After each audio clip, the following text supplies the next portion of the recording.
a key to self-love is self-awareness. So just being more aware and conscious of yourself, parts of yourself that may not fully be your true self, parts of yourself that you may have learned based on whatever you've experienced in your life from childhood all the way up until now. We have all been in some way, shape, or form conditioned and molded, influenced to be something slightly outside of who we are in our essence for many different reasons. Welcome, Tradesha. I'm so excited to learn from you today and to talk to you and hear about your wisdom, your gifts, and all the wonderful things to share. So, thank you. Much gratitude for having me. I'm really excited about this conversation and just to connect with you. Yay. Like I was saying before. Oh, yes. So do you want to tell me and the listeners just a little bit about something so we can place you in time and space and whatever reality we're in currently, whether it's life history, biographical, geography, whatever. Give us something to attach onto. Yeah, that's interesting that you asked for that, because like right now it's like I'm in the space of detachment. The time and place is here and now, always, you know, just in the present moment. But to give you something, I guess, I just identify right now just as a free and sovereign being. And that's where I'm at right now. My main focus, my first purpose in everything that I do in life is just to be. And second to that is to be free. And third to that is to be free in my truth, whatever that looks like at the moment. And yeah, I'll say that. And some external work might be relevant to viewers, I guess, is I am a coach, I am a teacher, and I just love sharing knowledge of my experience in general and whatever wisdom comes with that. But again, right now, my focus is just to be in the present moment of my journey. And then when I feel called to step back into coaching and teaching, that will happen down the line again. Mm-hmm. And I will add that right now I'm putting a lot of my energy into my creative projects, which are through my YouTube videos, through storytelling. They're like journals of like life lessons and different perspectives and a lot of gems woven throughout my videos. And so, yeah, that's where people could connect with me and get to know a little bit more over there on my YouTube channel, which is called My Best Life. Yes. And I love, to me, when the last one that I watched, it felt as if I'm spending time with a easygoing friend who is good to be around and who we're just like puttering around the house in the morning, and you're going about your day and I'm getting to be a participant with you. I love how you were saying about being and the freedom, because it immediately I just am feeling calmer and that there's like a whirlwind pace out there. But right now, connecting with you, there's not a whirlwind. It just feels very calm and grounded. So thank you for being and your dedication to freedom and to yourself and your sovereign being. I'm loving that and feeling the power of being in your presence because you're so attuned to being. Much gratitude. I'm realizing that is one of the most grateful forms of gratitude that I love to receive, which is just thank you for being. So thank you for expressing that kind of gratitude, that specific kind of gratitude to me. I appreciate that. And thank you for being here in this present moment. Can you tell me a little bit about what made you recommit, or I mean, maybe you've always been committed to being and to this loyalty and honoring of yourself and the sovereignty, but is there something recently that made you dedicate more time and attention to it? Yeah, I'd say in the past, I guess, year. I don't know what the energy is, might call it a Saturn return, but this past year has been like, it's been one of those like major shifting years energetically for me.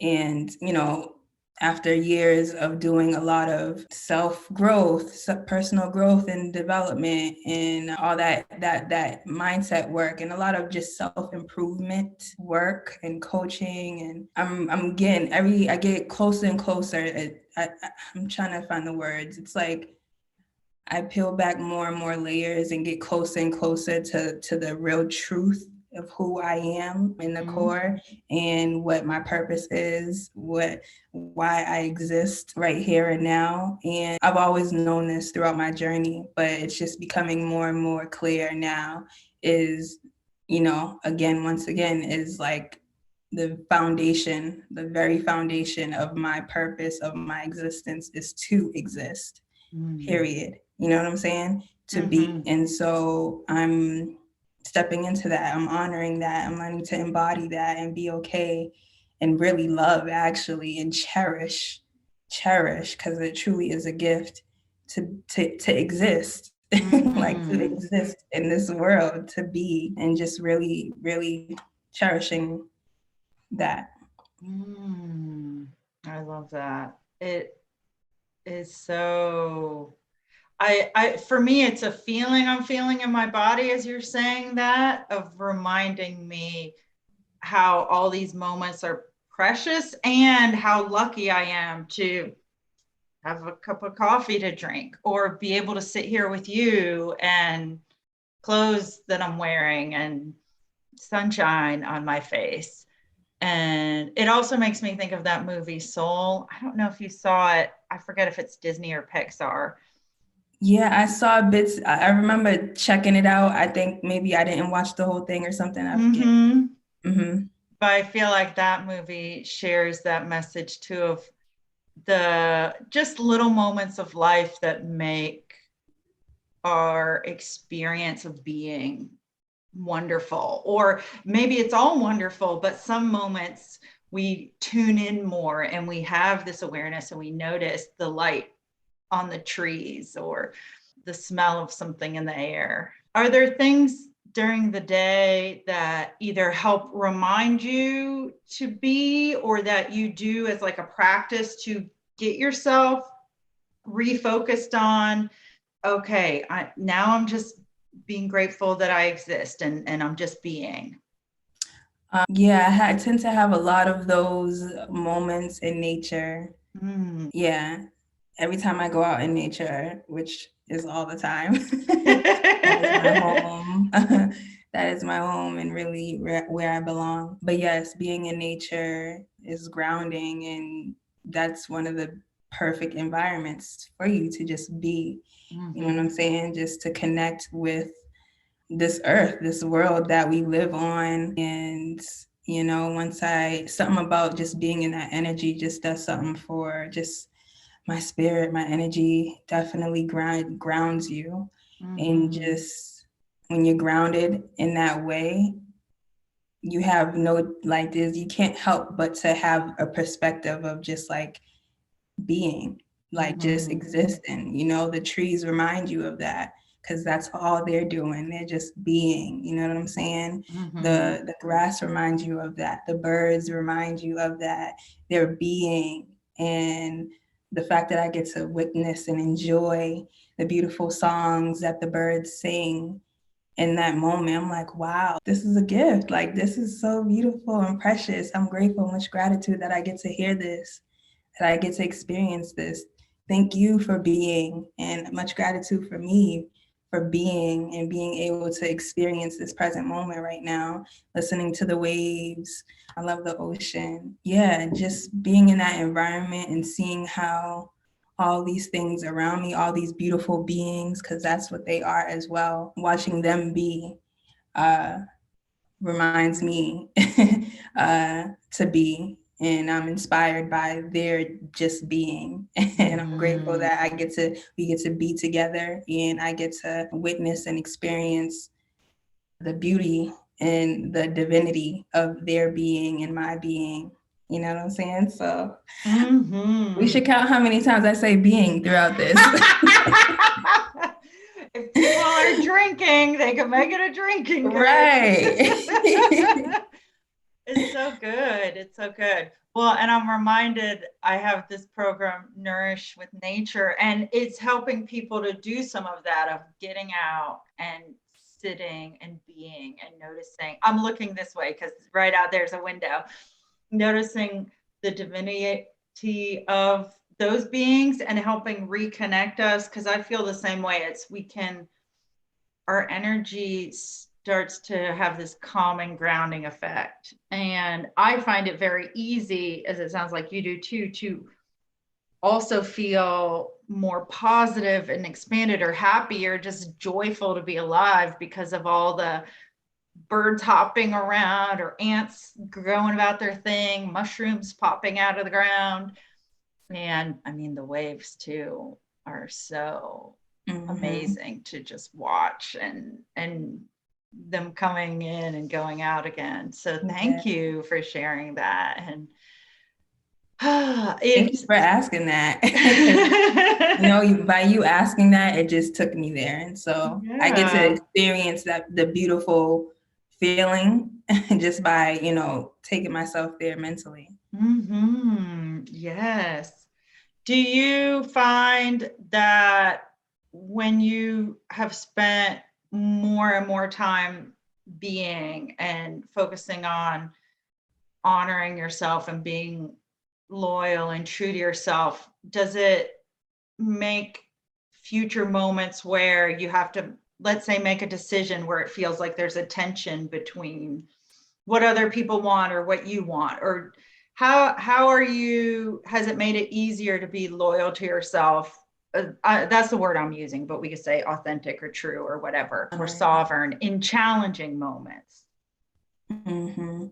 Definitely. The more I practice connecting with myself and living in my truth, even in privacy, what I'm saying, when it's just me and me, and being honest with myself, having very honest and vulnerable with myself about certain situations, about who I am, being able to be that open and raw and vulnerable with myself first and foremost, lays a solid foundation for me to stand on when I go out into the world and I present myself and I'm interacting with other people, other situations. And so, yes, it definitely makes it easier to stay solid within myself. However, it is still a challenge. I'll say that it's still something that I'm learning through and growing through. And it's also a muscle. You know what I'm saying? I haven't always been on this path. I haven't always been, practicing this form of self-love and honoring my truth and honoring self. This is maybe 5-6 years old, this practice, versus the previous 22 years of not honoring myself. So there's still a lot of things to unpack and unlearn from that past 22 years. And so it definitely, it's like what I'm saying is that it is a muscle. And so the more I practice it, the more I flex it, the more and more it becomes easier down the line when I am challenged, when certain parts of my truth are challenged, and I might not, always honor what I'm feeling in that moment. But then again, even in that situation, the times when I don't honor myself fully, I get to step back when it's all said and done and reflect and learn from that opportunity, and then also be more mindful and look for the signs of a similar situation in the future, to where I can better recognize, like, oh, this is a similar situation. Here's another opportunity for me to flex that muscle. Yes. Oh, I love that you said that. And I know for myself, with my intuition or other things, I find if there's moments where I make what felt like a wrong choice in the time period, it, like you say, if then I reflect and learn from that and take, okay, here's the pieces that I can use next time, and this is what I'm going to pay attention to, or this is what I ignored that I which I wouldn't have ignored, and then bring that forward with me, it just turns into a learning experience. And it doesn't feel like, oh, that was a big mistake that I made. It's just, it was a time that gave me more insight into what I needed to see about that. So yeah, thank you for sharing that. That was really good. Mm-hmm.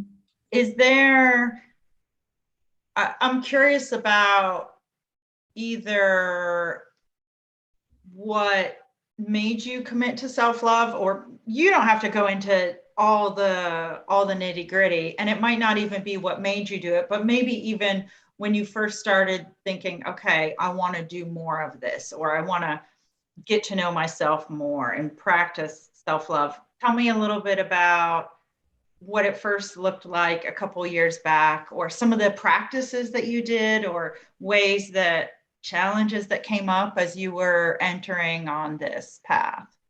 Yeah. Okay. So to try to keep it condensed, let me see. I'll just point out some like moments that Sure. stand out that were kind of pivotal. One was back in high school. I was in the deepest, lowest place I've ever been in depression. And that's when I first learned about depression, what it was. And yeah, coming out of that, I made it very clear to myself that like my priority in life right now is just to be happy and healthy.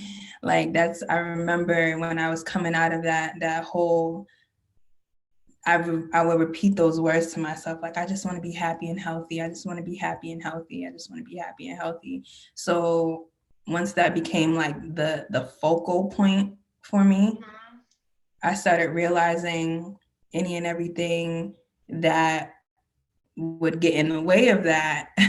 I'm like, okay, I need to evaluate the situation. And at that particular time, fast forward a few years, I was in a long-term relationship, from my teens into early 20s. And that was a very toxic relationship, very toxic.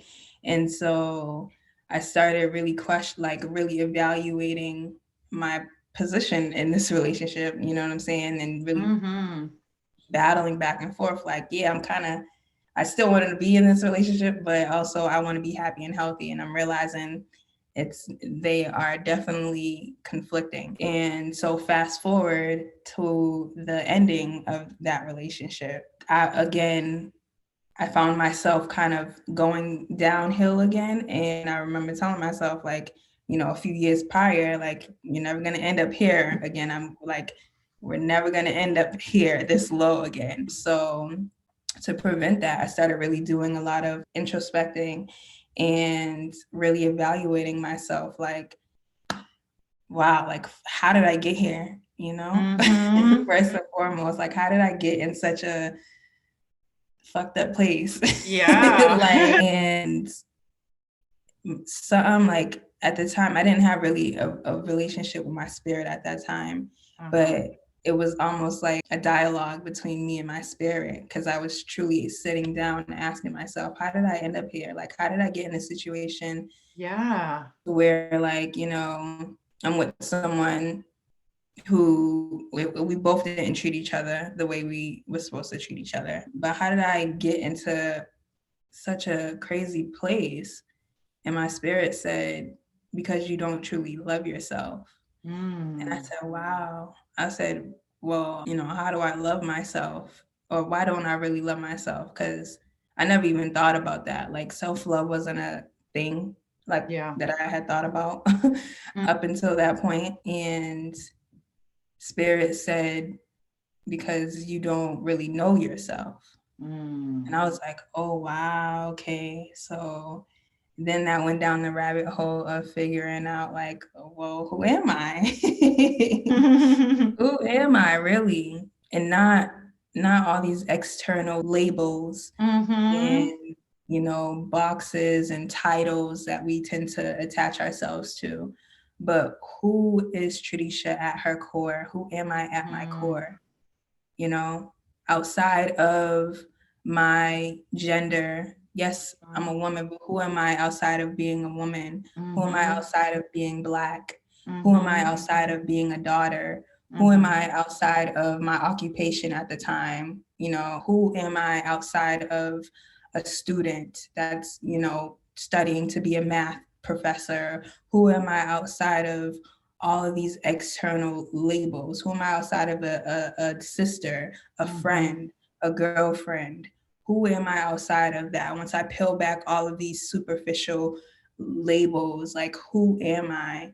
And, by really exploring deep into that, it was like my spirit was slowly calling me back,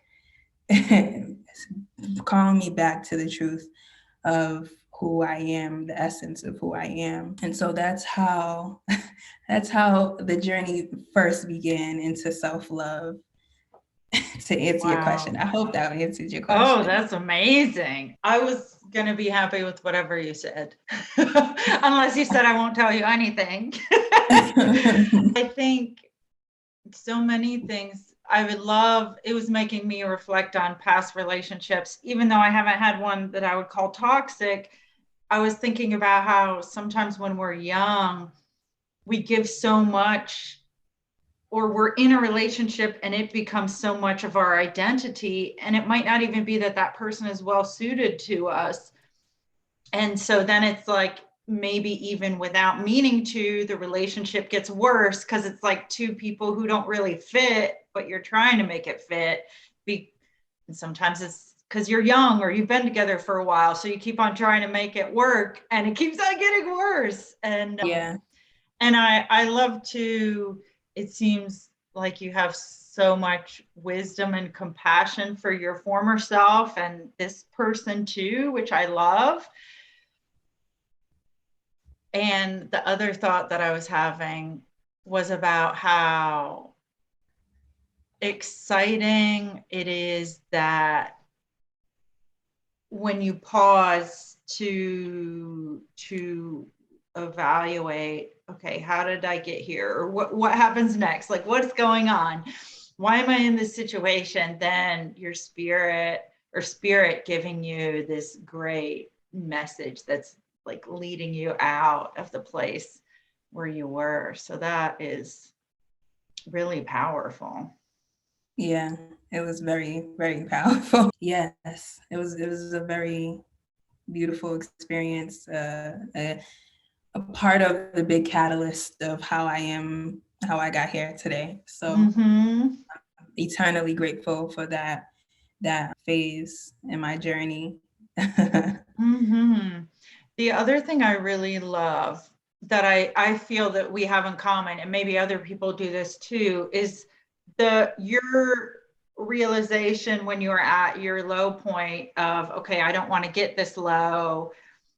And then I would almost call it a discipline, but it's almost, to me, it's also like a commitment of, okay, I'm looking out for myself no matter what. If it gets this bad, then I have to do something. And so, really framing that, because maybe there's somebody listening who is going through a bad time. Well, what if you tell yourself, okay, I'm not going to let it get any worse, or I'm going to take care of myself and get through this to a better time. And when it gets better, if it starts to get worse, then I know I got to do some type of course correction to do what I can if things are going in a downward trend. And also this, I don't know if you knew about like mantras and affirmations and all that, but I love how you attached onto something that you knew was this positive guiding light of, okay, I want to be happy and I want to be healthy. And then using that to orient around, to be like this guiding force moving you forward. And that's this guiding idea that then you get to look at your life with. That seems such a powerful way to really get intentional and not just, let things keep on happening, but saying, okay, I'm looking around, I'm curating my own experience, or I'm making sure, is my work or my school or my relationships, are they helping with that or hurting that? And also what seems like a lot of I don't know if it was in meditation or journaling or how you communicate with spirit, but a lot of that going on too, of this being still enough to hear the answers that are coming forth, and being quiet and receptive to being guided by spirit to something that was going to be more loving and true to yourself. Right, exactly. Yeah, and of course at the time I just was not. I'd say the period before that, for that, I'm trying to find that, for lack of better words, that was when I was not aware. And so I had no idea about personal growth, self-development, spirituality, none of that. So I didn't really identify, I didn't know that that was like a mantra or affirmation that I was repeating to myself. I just knew that I was hurting and I need the opposite of hurting. Yes. I need to be happy. And so that's what I was clinging on to at the time. And it's funny how things evolve, because in the beginning that was my only goal. Happy and healthy, be happy and healthy. I just want to be happy and healthy. Then, fast forward to kind of that time around the breakup, and there was other things happening as well. That's also when I kind of started to experience my first big spiritual awakening. That was the time when like the doors just opened up for me. And at that time, when I was asking myself those questions, how did I get here? Because, you don't truly love yourself. You don't truly love yourself because you don't truly know yourself. And so now that became the new goal, was to find my true self and to love myself unconditionally. You know what I'm saying? And so I started tackling everything I didn't love about myself, tackling all of my fears and insecurities about myself head on. Yeah, that was a wild phase in my life, but that became the new goal. And once I felt like I kind of got that, became aware of who my true self is, and loving myself wholly and wholeheartedly, and really implementing that, like, to where it's now second nature. It's not me trying to love myself because I know I should, but because I truly do, because that's in my nature. The nature of who I am is love, period. You know what I'm saying? And so loving myself is only natural without trying. And now fast forward some years now, and as more layers are being pulled back, the journey is continual. There's really no destination. Even an internal journey, I feel like there's no destination. But now my goal, which I'm already achieving every day, which is to be happy. It's just to be. You know what I'm saying? Now that's my focus. That's the thing that I'm holding on to, is to be, and to be free, be in my truth, period. And so that's the thing that's the standard that I'm, comparing things to. Like, is this in my truth? Is this like, getting in the way of my freedom and my being? Am I truly being? That's the thing that I come back to. That's the thing that anchors me at this present moment in my journey. That's amazing. Did you notice if the people around you either changed because of all of this dedication and being true to yourself and loving yourself, or did new people come in and people leave, or did the people around you just adapt and realize, oh, this is how she is now, and I need to respect that? I'm curious if there were any points in time where you noticed it changed your life in that way. So the people around me, close family and friends, they stayed who they are, who they were, or who the avatar, the character I describe, their characteristics, their traits, those stayed the same. And for the most part, they treated me in a reflection of, who they are. And at the same time, they didn't, I guess, they didn't really treat me like, they didn't treat me in a bad way because of the changes that I was experiencing. That's And good. if they had something negative to say, it wasn't out of character. Right, That's who they exactly. were. That's how they always have been. You know what I'm saying? So I was Yeah. kind of used to it. So no, Mhm. things didn't really change. People didn't change around me. But yes, at that time, I was yearning new kinds of relationships and connections with other people that were in this new world that I was now in. And so, I started getting called to do a few different things. I wanted, at the very beginning of my awakening, I wanted to start my own organic and sustainable garden. And I had no experience, never stepped foot on a farm before Yeah. that. But I just knew, and I was calling in, and I ended up manifesting an apprenticeship program that really just teaches people from the ground up how to start their own organic farm business. Wow. I didn't know this about you.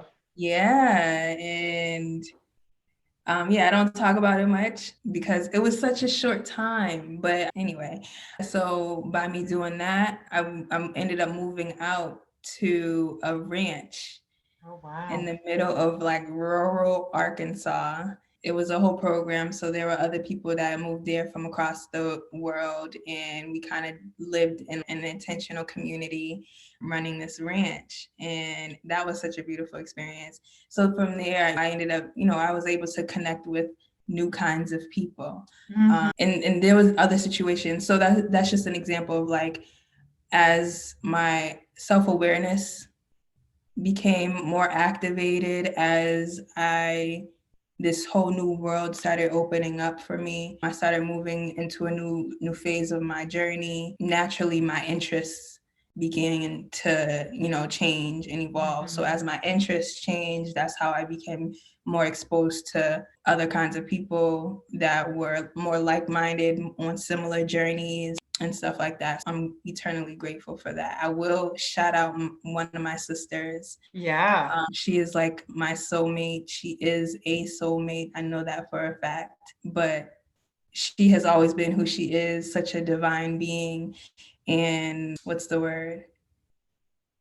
Yeah, I'll just put it like this. I don't know what I would have done on my journey without her. Oh.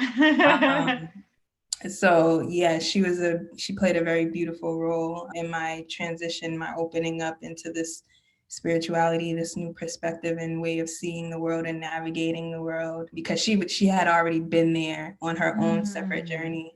And so the fact that we could have these new kinds of conversations that, I wasn't able to have with other people, that really helped me along my journey. Yeah. That's amazing. I love that you got connected to her, and that's so wonderful.